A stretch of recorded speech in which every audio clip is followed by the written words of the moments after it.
मेहर फरीदाबाद में बिजली के बंदिश खिलाफ मुख्तलिफ गोठन के रहवासियों जो छंडण पुल ते एहतजाज रोड ब्लॉक ट्रैफिक मुअत्तल बिजली बहाल कराइण जो मुतालबो कयो वियो। इन ॾस में फरीदाबाद के मुख्तलिफ गोठन सैयदपुर मीरपुर कायम जतोई चौली खां दीपर के रहवासियों फिदा हुसैन चांडियो ताज मोहम्मद चांडियो ऐं ॿियनि सवे माण्हुनि छंडण पुल ते एहतजाजी मुज़ाहिरो करे धरणो हणी रोड ब्लॉक करे छॾियो, जंहिं सबबि मेहर फरीदाबाद रोड बंद थी वियो, जंहिं करे ट्रैफिक जाम थी वई।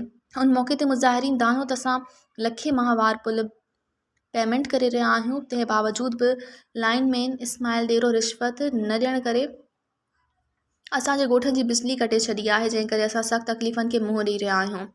हुननि वफ़ाक़ी वज़ीर बिजली सैप्को चीफ सखर खां मुतालबो कयो त मुतासिर ॻोठनि जी बिजली बहाल कई वञे।